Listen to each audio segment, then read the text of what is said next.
Another party strongly opposed to this is the governor of Alaska. He's claiming that it would increase the cost of energy and cut American jobs.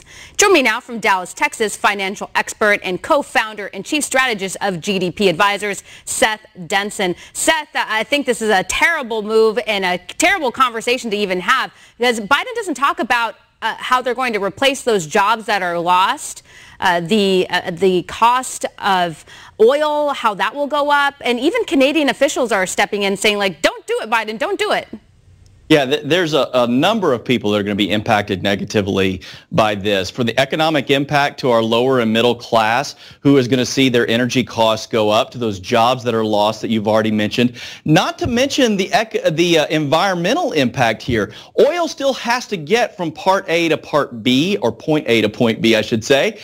How are we going to do it now? Guess what? Trucks are going to be driving up and down the highway system. And this is what is the problem when you look at things through the singular lens of the environment and not take into account all other aspects of the impact. Yeah, and they're talking about that the cost would be around $2 trillion for his clean energy infrastructure plan, and the goal is to reach net zero emissions by 2050. Net zero emissions. So are all these Democrats and the elitists going to stop flying on their private jets? Are we going to switch over to bikes and walking and like live in teepees with no air conditioning?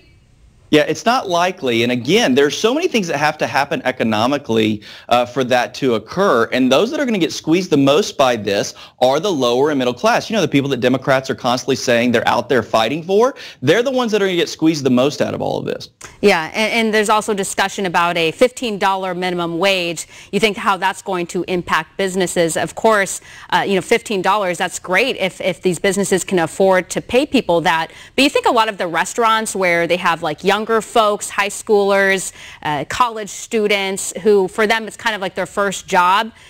It's kind of outrageous to suggest that a business has to pay somebody a certain amount, like $15 an hour.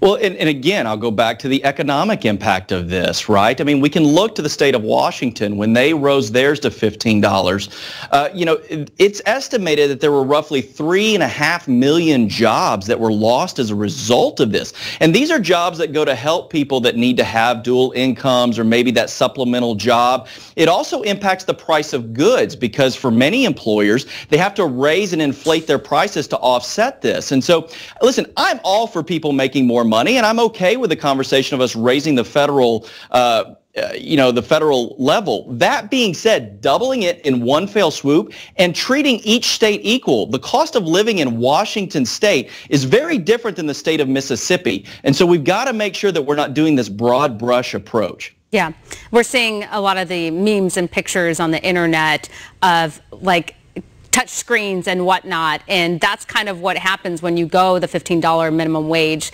You'll have less people employed, and it's a real disaster for those who need the jobs. It really is. And we can look back to the Affordable Care Act as a perfect example of this. When the federal government came in under the ACA and said that you had to provide health insurance to anybody making or having more than 30 hours a week, what happened? People's hours got cut. Employers instituted new programs to track hours in a new way to make sure that we got to 27, 28 hours to ensure that they didn't have to provide those additional costs to impact their bottom line. And I think that we'll see that here if we raise the federal minimum wage that much. Yeah. I want to shift gears here and ask you about COVID-19 and how you think it's going to affect the travel industry, if you will. The predictions are suggesting that it will have a long-lasting effect on the travel industry. Yeah, we're a long way from recovery there, and every day we get closer to more vaccines being rolled out, the closer we'll get there. But airline stocks alone dropped in some cases as much as 75%, and most of them are still hovering in that 50% loss of share price. And that's just the airline industry. When you start to think about the ancillary industries that support that, that's everybody from the coffee shop in the airport to the taxi driver to the hotel systems. I mean, everybody is hurt in a negative way. There's almost 100,000 jobs lost in the airline industry alone, and we're a long way from getting back. We need to get the vaccine rolled out. That's the quickest way to get there, but we're a long ways off. Yeah, absolutely. Well, Seth, we're going to leave it here. Thank you. Thanks, Stephanie. Of course.